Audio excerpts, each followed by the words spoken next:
अन्य रिलायंस इंडस्ट्रीज रुपेश एक समझी लीए 1.5% ઉપર અત્યારે ઇનફેક્ટ હાઈપર પહોંચ્યો છે, ડેઝ હાઈપર 1300ના લેવલ્સ, એટલે જે આજના લો જે છે નિફ્ટીમાં અત્યારે ટોપ ગેનર છે 1281થી અત્યારે ખરીદદારી વધતી જોઈ રહ્યા છે. ઇનફેક્ટ વોલ્યુમ્સ પણ છે રિલાયન્સમાં.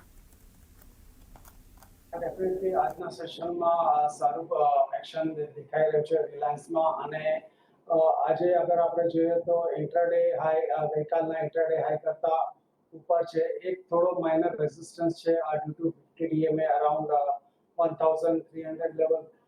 જો આની ઉપર થોડું સસ્ટેન કરી જાય એક કલાક માટે તો મે બી આપણને 1320ના લેવલ દેખાઈ શકે છે. ઓવરઓલ જરા અગર હાયર ડિગ્રીમાં અગર આપણે એનાલિસિસ કરીએ તો રિલાયન્સ ઇન્ડસ્ટ્રીઝે લાસ્ટ 3 મહિનાથી વધારે પાર્ટિસિપેશન નથી કર્યું માર્કેટ પરફોર્મન્સમાં. મારો વ્યૂ છે કે જો આ સ્ટોક ડિસાઇસિવલી 1330ની ઉપર સસ્ટેન કરે છે તો અહીંયા એક ટ્રેન્ડ રિવર્સલ કન્ફર્મ થઈ શકે છે અને હાયર લેવલ્સ ઓપન થઈ શકે છે.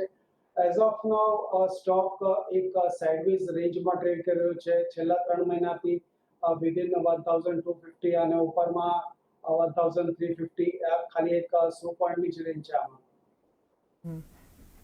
તો એક વ્યૂ બનતો જોઈ રહ્યા છે ખાસ રિલાયન્સ અને 1300ની ઉપર જે છે એક લેવલ્સ ટકવા અહીંથી સ્ટોક માટે જરૂરી. રિલાયન્સ પર આપણી ચર્ચા થઈ.